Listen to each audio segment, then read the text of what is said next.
Lot going on in the NFL. We are here for franchise focus on two teams, Bears and Broncos. I like both the B names today. We got to get into what are their actions so far, getting them in terms of how they have to go about this draft. We're going to explore both these franchises today, see what they can plan for. Welcome to Locked On NFL Draft.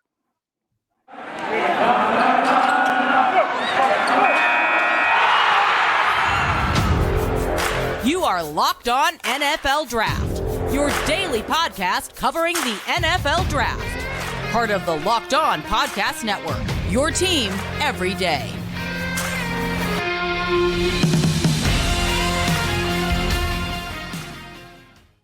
Welcome to another episode of the Locked On NFL Draft Show. I'm your host, former NFL and AFL defensive back, Eric Crocker. And of course, I'm always joined by my co-host, Ryan Tracy. We want to thank you for making us your first listen of the day. Today we're getting into it, man, and we're kind of focusing on a couple of organizations that have been in the news so far for trades. And there was one that went down earlier today with the Chicago Bears. They dealt the standout defensive end, Khalil Mack, to the Chargers. And we'll talk about some of the ramifications that'll have on them as far as draft and getting some things back in return. But first, we want to talk about the Broncos. And this is a team that obviously they trade a haul for Russell Wilson. And deservedly so. I mean, you got one of the more talented quarterbacks of this generation. You ship off a Drew Lock. You ship off Shelby Harris, who I think is a legit starting defensive tackle. But it seemed like maybe they didn't want to commit to him long term. And then also you ship off a tight end, Noah Fant. So on top of that, you gave up 2 first-round picks, 2 second-round picks. But I was definitely shocked to kind of see how that would impact their draft for this season. And even then, even after giving up those picks, they have the 64th pick, the 75th pick, the 96th pick, 113, 114, and they have a few more. But I feel like that's still, for giving up what they did, they still kind of have a lot of good opportunities to help this team throughout the draft. So where do they start? All right, they're at pick 64.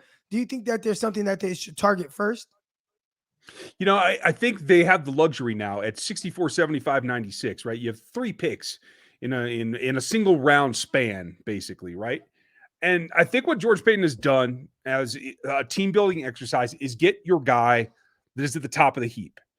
Now, we can talk about their depth at a number of positions, but I think it's clear that they have some talented pass catchers that they're happy with. Yeah. The fact that you choose to include Noah Fant in that trade tells me that Albert O is a guy that you're comfortable being your starting tight end that can give Russ what he needs as an outlet, maybe a little bit more robust in terms of blocking ability to try to let Javonte Williams really take over that offense from the running aspect of it, which I think you do need, even though Russ is still Russ.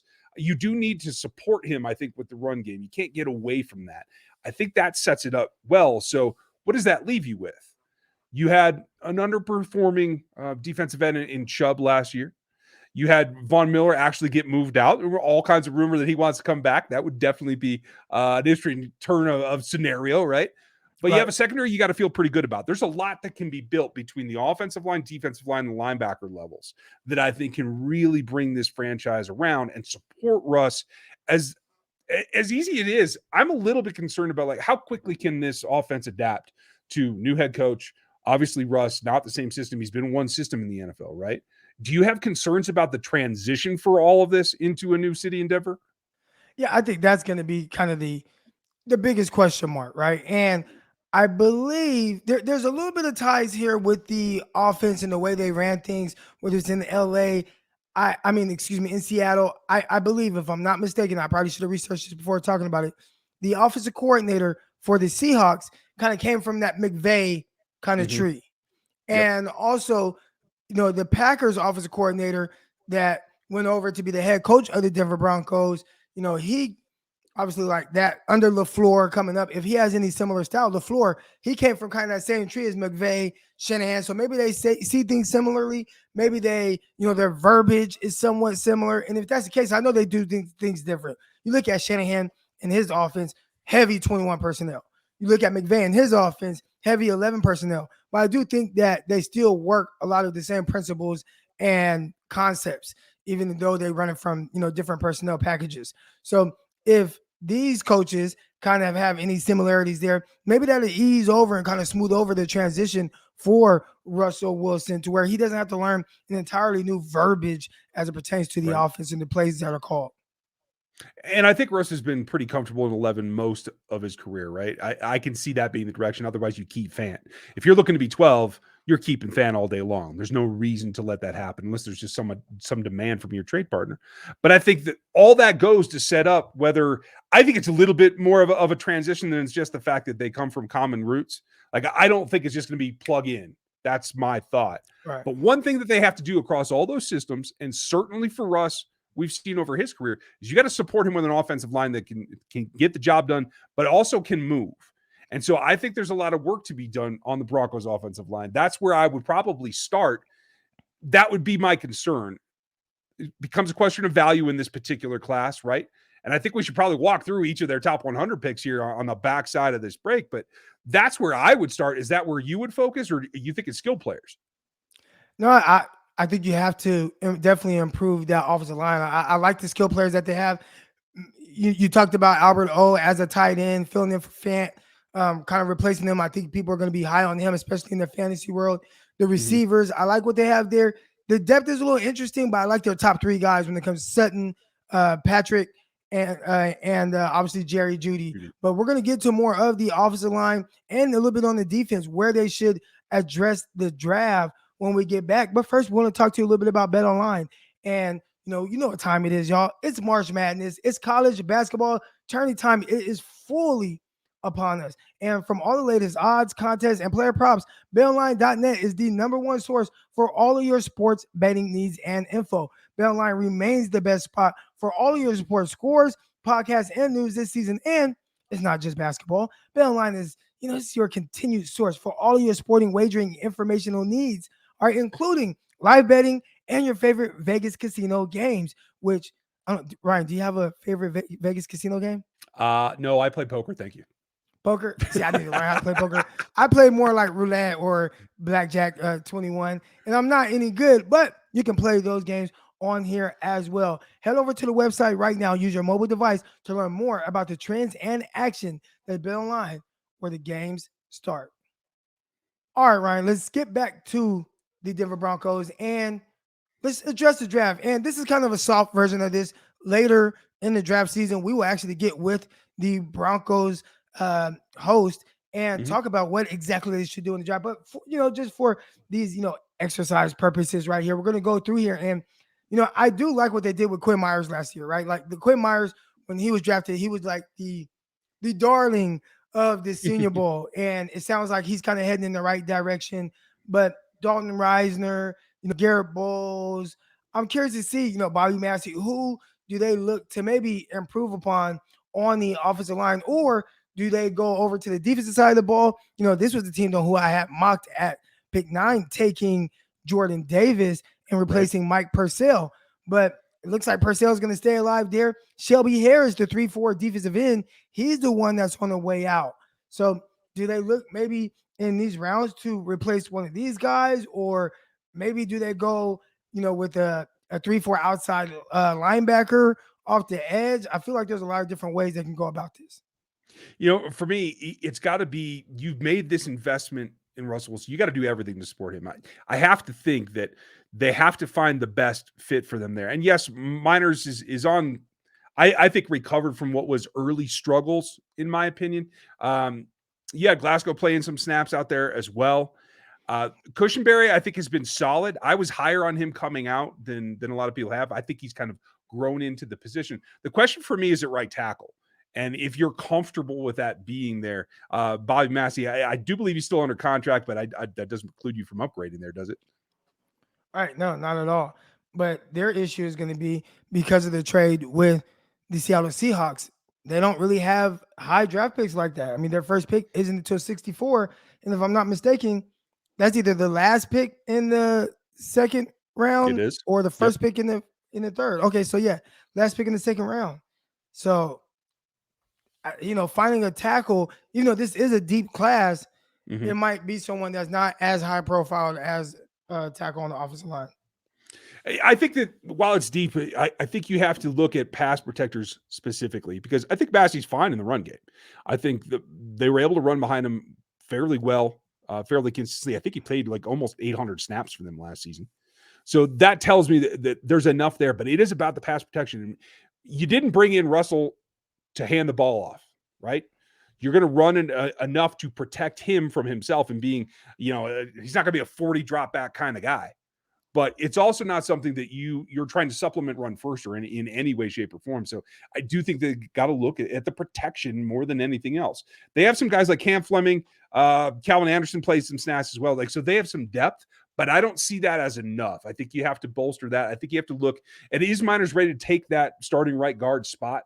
I'd have to look at how many snaps he took last year in that spot, but I think it was 400 for Glasgow. So at least it was a split when you look at the totals. Is that something that you're comfortable with there, or do you think that really ought to be paying attention to the defensive line? I mean, I think if the one thing that helped Russell Wilson and probably some of the reason he wanted out of Seattle was to kind of not have to run for his life, and they did the whole let Russ cook thing, and for a while it looked like he was one of the best quarterbacks in the NFL. Then it kind of just tapered off.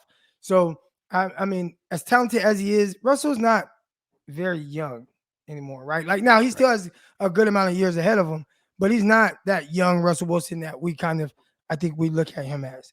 So this is a time now where he probably does want to be a little bit more comfortable on the offensive line, as comfortable as you can get. I don't know how comfortable it is for a quarterback at any time, but build that offensive line. If there's a hole on that O-line, I think that needs to be addressed. But then I'm also the person that says go for best player available. So, if you have an offensive lineman there and a defensive lineman there and you have the same kind of grade for both of those guys, I would go D-line. But really, you do want to do whatever to kind of protect your asset. And if you do that, I mean, we all know how quickly Russell Wilson can put up points. So that won't be. I think that's the danger, though, right? Because there isn't a hole on the offensive line, right? It's just not quite enough to make you feel like this is ready for a championship run, at least for me. So it's like, do you go out of that line where you have a solid player, but maybe you want a good one, or if you have a good one, you want a great one, that kind of thing. But the good thing is having 64, 75, and 96 is I think that just in alone, having that range gives you the flexibility to take what you think or who you have graded the best at the time. Maybe it ends up being a Jordan Davis, like you said last week, and you're the only person talking about a defensive lineman to the Denver Broncos. And this is going to be a big time conversation, especially when we get on with our Locked On Broncos host. He's going to go through all the details of this offensive line. He is the expert. He's the local expert of that team. So we're going to talk to him coming up. But first, we want to get into the Bears next. All right, the Bears, they just traded Khalil Mack. That was interesting. Got some draft capital back, especially for a team that didn't have a whole lot of draft picks in the top 100. We're going to get into that and more. But first, we want to talk to you a little bit about Built Bar. And, this time of the year, everybody pretty much is giving up on their New Year's resolution, but not this year. Now, I'm trying not to. And the thing that's helping the most is Built Bar. All right. And if you haven't tried the Puffs, you need to. The Puffs are a fan favorite, and they are so incredible. They have all these really good flavors, yummy cinnamon churro, coconut marshmallow, banana cream pie, all really good. And it's probably going to be your new favorite as well. All Built Bars are covered with 100% real chocolate. And yes, that includes the Built Bar Puffs as well. And I always tell the story about being in Mobile, Alabama for the Senior Bowl and being at the house with Ross Jackson. He's the host of Locked On Saints. And he had these really good Built Bar Puffs there. One of them, he had the banana cream pie there, but he also had the key lime pie. Delicious. Hands down, my favorite thing. I just ordered a box, and I'm waiting for them to come right now as we speak. They're all low in calorie, high in protein, and they can replace any of your candy bars. All right. They are better than a candy bar, and a typical candy bar can be anywhere between 200 and 300 calories. Built Bars, much better than that. Go to Built.com right now and scroll down to the macros chart. You'll be blown away by the high protein, low calorie, and high fiber, low carbs that they have. Most Built Bars contain 130 calories, 4 grams of sugar, 4 net carbs, and 17 grams of protein. Compare that to any candy bar that has, around 240 calories, 30 grams of sugar, dozens of net carbs. Stuff's not good for you. Don't eat those. Throw them away and get you a Built Bar. Mint brownie, coconut almond, and the new flavor this month, white chocolate cookies and cream. They are all delicious, and they're always coming out with new flavors. And if you think of a flavor that you might like, they might make it. All right. At Built Bar, they're all about the taste. They want to make it taste good. All right. So first, they'll figure out how to make it healthy, but they want to make sure that it tastes good for you first. They want to make sure that it's really delicious, and they don't miss. All right. They don't miss. Built.com, use promo code LOCK15 and get 15% off of your order. Again, use promo code LOCK15 for 15% off at Built.com. All right, Ryan, let's get into the other team here, the Bears. And I think everything that they're doing, again, we're going to get into the local expert for the Chicago Bears. But before we get in, we kind of just want to run down some of the things. They just traded away Khalil Mack. Yep. And they got a second this year. That's awesome. And it was much needed because this is a team that they had to pick, 39? And that was it. They didn't pick again until pick 71. So they add that in. Even after that, they don't pick again until 147.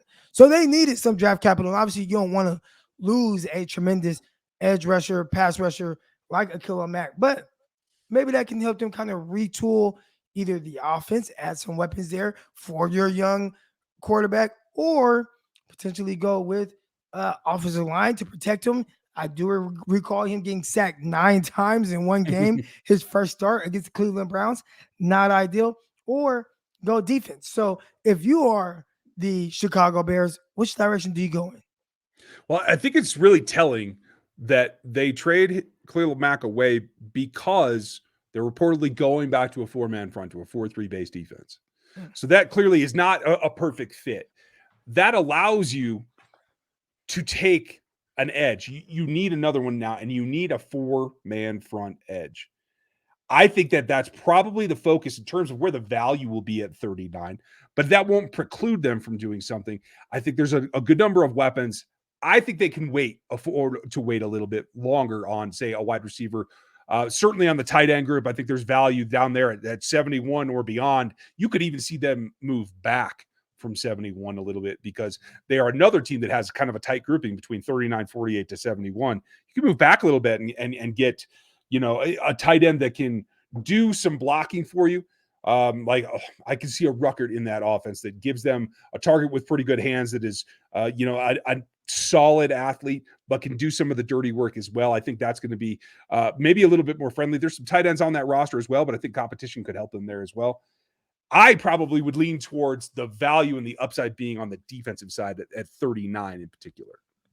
Man, I know you said, kind of stay away from the wide receivers. And I am one that says, listen, you don't got to force a position. But, man, Allen Robinson, he's a free agent, correct? Yes. So if he's gone right now, you're looking at a receiver depth chart with Darnell Mooney, who I like, but then Demaria Byrd, Marquise Goodwin, Daz Newsome, Nsimba Webster. It's not really guys that move the needle too much. So I think they really need someone to play opposite of Darnell Mooney. I think they have to look in free agency, to tell you the truth, because you think so? that's a very light on experienced wide receiver core. I think you got to have somebody that's got a good volume of games underneath their belt in the NFL. I was looking at a little mock, man, and they had them taking Christian Watson. I like me some Christian Watson, but to give your big arm quarterback and Justin Fields that type of athlete, being able to stretch the field vertically and win underneath and be a contested catch guy. This is a guy who runs in the 4-3s. I think matching him up with a guy like Justin Fields, who has aggressive eyes, and what I mean by aggressive eyes, I think he likes to look down the field and throw the big ball. Down. Man, adding a receiver like that, I think it definitely helped. But they also got to address the offensive line. But they have picked 39. They have picked 48. Maybe they can go offensive line, pick 48. Jamari Saylor, an interior offensive lineman from Georgia. Maybe someone like that to kind of come in and help protect their young asset at quarterback. If you're looking for a guard too, the good thing for them is they have 2 picks within 10 picks of each other, 39 and 48. So they can flip it either way. But I do think they should prioritize addressing the offensive line and the pass catcher. I like Salyer. I was pretty happy with him. I could see him staying at tackle too. I know everybody's projecting him at guard now, but I think he could get kind of the Isaiah Wynn treatment a little bit. But I will say this too. I think at 71, you have an option in his teammate and Justin Schaefer that I think is a more like Bears type of guard. If I had to pick one, you know what I mean? Like he's going to put you in the dirt. And I think that might be something they're looking to get back to in Chicago. Yeah, they're going to have to, man. But, that's going to do it for this episode. We're going to get into much more of this in more detail, especially coming up. We do have the mock draft coming up. This time it's on Ryan Tracy. It's not on me. So any hate towards it, I know I saw some of it already towards me. No, this time you're going to direct it towards Ryan Tracy. So keep a lookout on that Monday morning. We appreciate everyone that listening. We really want to thank you for making us your first listen of the day. Follow us on social media at Eric_Crocker, at Ryan Tracy NFL. But until next time, we will see y'all. Peace.